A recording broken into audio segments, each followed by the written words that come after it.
the Hughes brothers. She really liked them. She had a good relationship with Tupac, and she just didn't want to get in the middle of it. And she thought, like, if she had done that movie, it would have been a little weird. What's happening, babe?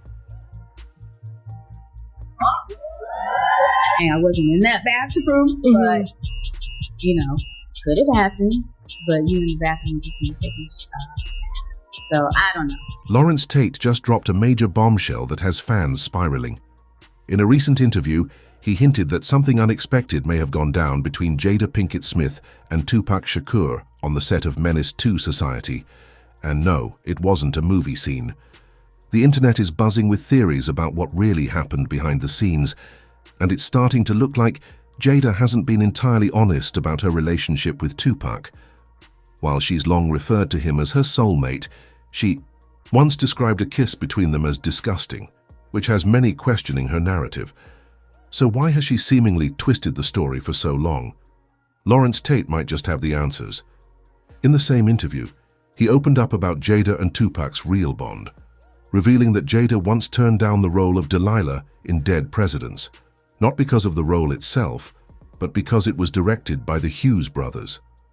She later confided in Tate about her decision when they reunited on the set of Girls Trip, adding even more intrigue to this long-running saga. I sat in New Orleans talking about that experience. I said, well, Jada, I talked to the Hughes brothers, and you were supposed to be in the movie.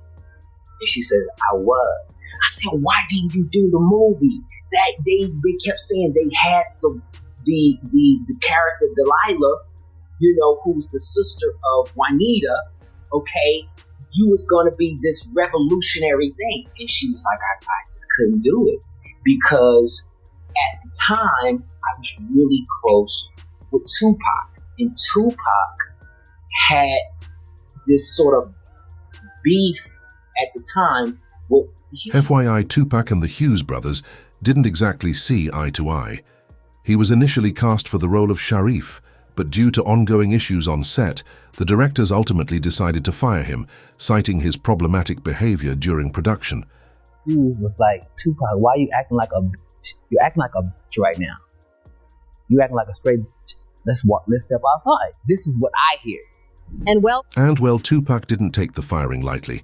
He showed up on set a few days later and ended up physically confronting the Hughes brothers, literally. I'm pretty sure that kind of fucked him up when he showed up at the set and he wanted to get down with him. Like, nigga, we finna go up here and fuck up some shit.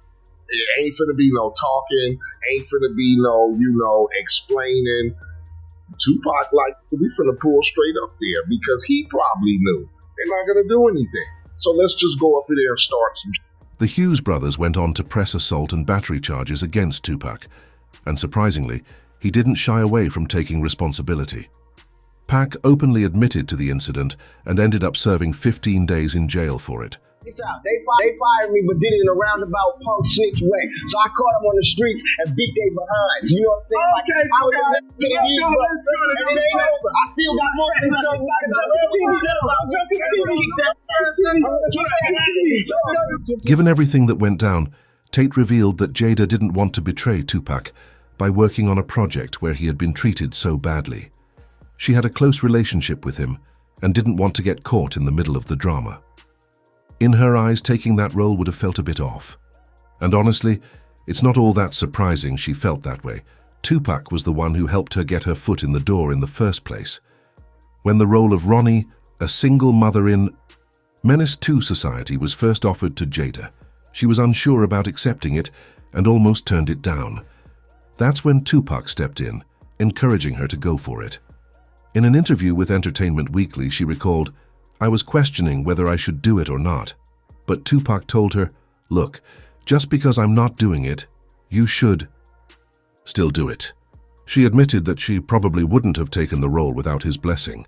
Looking back, she's grateful for that push. Her debut in that film led to breakout roles in Set It Off, Jason's Lyric, and more. Still, the fact that she passed on a chance to work on Dead Presidents just for Tupac raised eyebrows.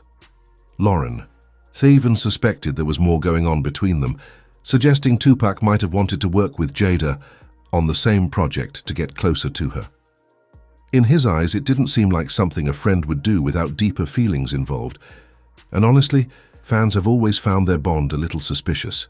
They'd been tight since college. And let's be real, that's not exactly the stage in life when people are always just keeping it We platonic. met at Baltimore School of the Arts. It was the first day, and he came over to me and introduced himself. And in high school, Pac was a little funny looking. In one interview, Jada opened up about the moment she first met Tupac, saying, "Pac was new, it was my sophomore year, and he looked over and saw me, and he just targeted me. He had a little peanut head. He was just this happy, bouncy, energetic, full of life, vibrant, and I was like, whoa."